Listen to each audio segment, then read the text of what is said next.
Hi, everyone. Mike Gallagher, FullAccessSports.com as we come back into the action with the Bearcats football team after a bye week. And one good thing, 2-0, undefeated, still not in the top 25, which really doesn't mean anything in September anyway. But we didn't lose last week. No, we didn't, which is good. We beat BYE. We took it to them, and everybody seemed to be healthy. And we did not get a loss over the past week. In all seriousness, to talk about the last win, I don't know if that's too far away to say, other than the fellas played pretty good. Defensively, not good enough for Coach Nagy, I was told, but we still got the W. Yeah, and it's funny because you're never really completely satisfied with how you play, and defensively they did a good job for what they have, but the triple option is really hard to defend, and Sewanee runs it better than most, and Coach Nagy wasn't completely pleased with the way it was, but he's very pleased that we came away with the win. So that's the most important thing. If you can learn from a win, it's way better than learning from a loss. I like that. We look at last week was the kind of recovery time for some of your fellas, and also good practice time. Slightly shorter practice schedule this week, but that was all right. Ready for East Texas Baptist, who had a huge win last weekend. Yeah, ETBU, those guys are 2-0 right now. Their offense is putting up a ton of points, moving the ball all over the place, and they're averaging over 600 yards in offense. So those guys do a real good job, and like I said, first time since the inception of that football team that they're 2-0. So they're riding it high right now. Defensively, they're very, very fast. They're physical. They're an effort team. So they're going to be excited. They're going to be really, really excited to play at home, have us come in at home, and it should be a barn burner of a game on Saturday night. You've gone through a lot of the injuries. That's usually what a bye week does help in terms of starting lineup. One of the things we discussed before we even started the season, Coach, was that the offensive line, a good offensive line, but still a little questionable because you lost so many guys, even at the secondary positions, but it's now beginning to gel quite well. Yeah, those guys, the more they play together, the better it's going to be. And Kyler Hudson came back, and that helps with the depth, so he was out for a few weeks. And those guys they're working hard. They're getting better every week. And, it's something that whenever you lose so many guys up front from the previous year, you got to have guys. It does take some time with that position to gel and mold and play together, and they're starting to play together better than they have been in the past. Which allows, of course, Josh Dean to get loose for over 340 yards against Sewanee, almost 300 yards against the previous opponent. And you look at how he is able to stand behind those guys, follow his blocks, and his receivers are really getting open coming to the football. Yeah, they are. And, Josh does a real good job of dishing the ball out real quick. He's got a good internal clock, so, as pressure starts to come, he gets rid of it quickly. Guys are in the right spot, so when the ball's thrown them, they catch the ball and they burst, and that really helps a ton. When you look at their defense, East Texas Baptist, a team that's always been building a program down there for at least the last 10 or 11 years since they got the new football stadium, this seems to be as promising as it's been for them, at least according to the early returns we are seeing. What defensively, when you look at what we're doing offensively, do they pose? What do you look at and say, I don't know if we can pass in there? Well, the thing is that what ETBU has, their front is big. They've got athletic D linemen. It's going to be really one of the better defensive fronts that we've seen. They're athletic and fast, and we noticed that last year when they came to town. They were one of the more physical football teams that we played on both sides of the ball.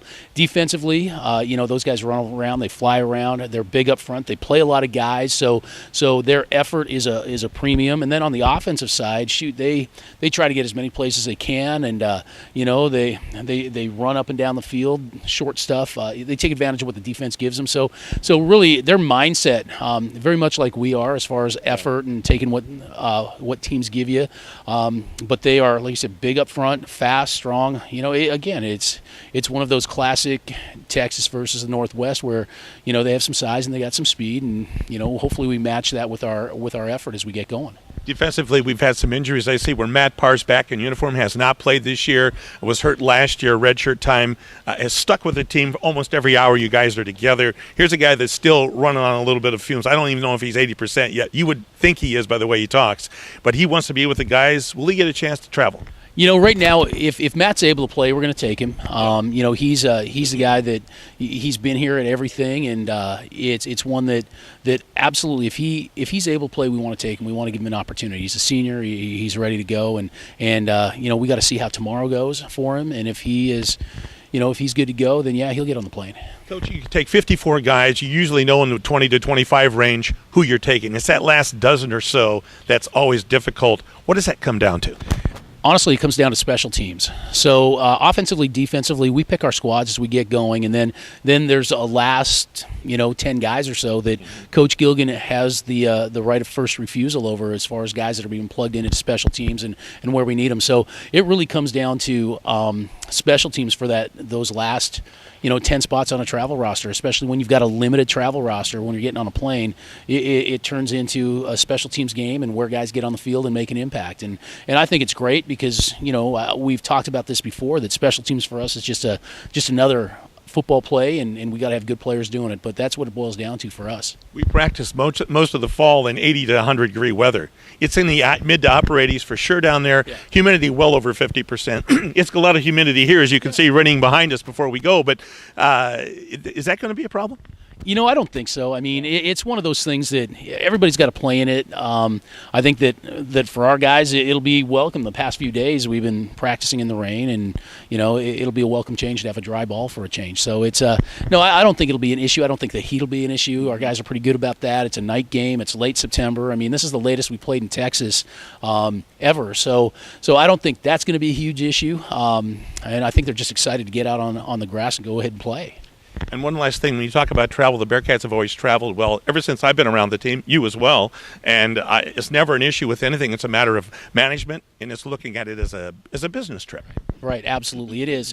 We got to get up at dark 30, get on a bus, and get on a plane and travel a few hours away from the airport. And it's a business trip. We're not there to sightsee. We're there to get something done, and we'll have a practice on Friday and then go in and play on Saturday night. But, we'll be focused. We'll be ready to go. We'll have some meetings and make sure that we're on top of it.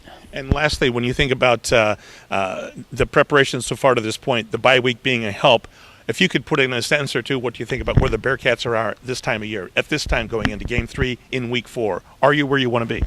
Well, yeah, I mean, we are. If you talk about getting guys healthy, having the ability to compete, those sorts of things, we're kind of right where we want to be. And it's one of those things. It's a week-to-week deal, and we come up with our third game here, and if we can go down and compete real well, we'll be exactly where we want to be going into into league play. All right.